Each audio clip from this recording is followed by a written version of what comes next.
The largest investment most people will ever make in their lives is purchasing a home. And to a lot of people in this country, it is considered a goal or a dream. But for some individuals, owning a home has become a nightmare. Now, whether inheriting that home from a sick family member or purchasing that home to make it an income property, squatters all across this country have taken advantage of the situation. Imagine that you had just inherited a piece of property or purchased it for the intent of flipping it for profit, and you find that somebody has occupied that home in your absence. You would think that a simple call to the police could quickly rectify this situation. But as a lot of people are finding out, the solution is not that simple. In fact, in California, squatting is not considered a criminal act. When you contact the police to have these people removed from the property, the police will tell you there's nothing that they can do, and this is a civil matter.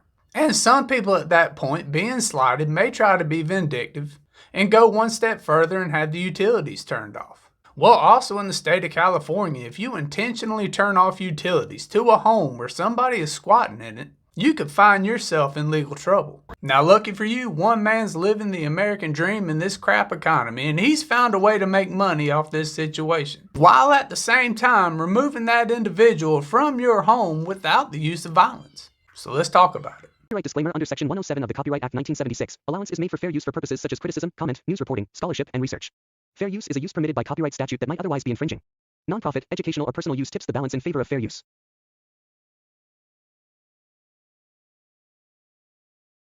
Now, there seems to be a negative attitude when you start talking about squatters, but the intent behind the law was actually something that wasn't that bad. At one point in time when a piece of property was abandoned and not maintained, the government had decided that it would be better to have somebody who would maintain that property, keeping its value up and the value of the property around it, rather than having it fall into a state of disrepair. Now, due to a shortage of available homes, as well as soaring home and rental prices, there have been people to take advantage of this situation. And they're taking advantage of this situation in droves. And there has been some debate online whether squatting should be considered illegal or legal. Advocates for squatters' rights are making the statement that an individual should not own multiple properties when we have a shortage right now and those properties are not being utilized. They'll make the claim that the squatter is taking care of the home and they're taking care of the property, which is far more than what the actual property owner is doing. And they'll more often than not double back on the idea that an individual should not own multiple pieces of property. But the counter to that is, of course, that the individual who owns the home is paying the taxes. They are also liable for what happens on the piece of property. So nobody should have the right at any point in time to step into a vacated piece of property and claim it as their own. And people who have found themselves in that situation have turned to the police. Because at the end of the day, those are the individuals who are supposed to enforce the law. But they're being told that this is not a criminal issue. In fact, there's nothing they can do about it. You need to hire an attorney and you need to take this individual to civil court. And you need to have the court system remove this individual who is currently occupying your home.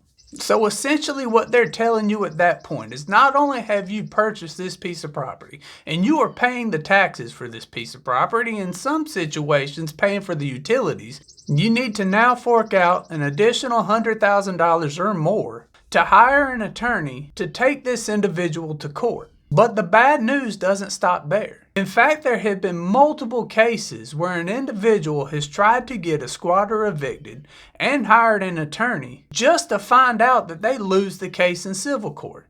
So now they're out $100,000 or more, as well as the piece of property.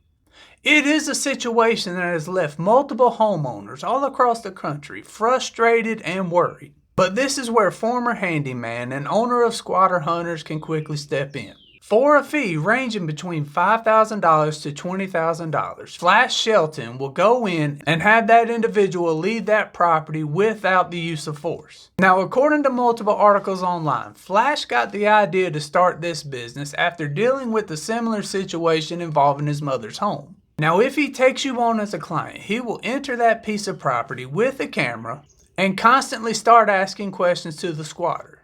Essentially what he does is camp right beside these individuals who are taking up hold in your home. Now, as the squatter has realized, he has become a part of an unwanted docu-series they will generally leave the home after a day or two.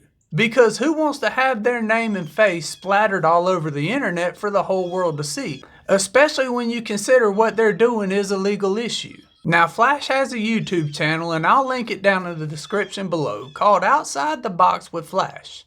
And essentially his content revolves around his interactions with those individuals who are occupying property, as well as multiple videos advocating for homeowners' rights. But there are a lot of people questioning right now if what he is doing is actually right. So is it okay for him to go into a piece of property and run somebody off with the homeowner's consent? Do you think he is putting himself in danger and the squatter in danger by being there? There are also people saying his vigilante approach to this problem is going to cause others to do it as well, which in turn will add more tension to a situation that has already caused a whole lot of problems across the country. Now, in my own personal opinion, everything that I can see right now, the authorities have no leg to stand on within this argument. They can't get on here and say what he is doing is absolutely wrong when they're failing to address the issue. And more often than not, when our elected officials fail to address these problems, somebody will step in and offer a solution. So if they have such a huge problem with what he's doing, maybe they should go back to their local state houses and modify their laws a little bit. As always, if you see any of these things differently, you can let me know down in the comments below. But this is absolutely a wild story, and I had to make a video on it. Other than that, I appreciate your time. I appreciate you being here. Y'all stay safe, and I'll catch you in the next one.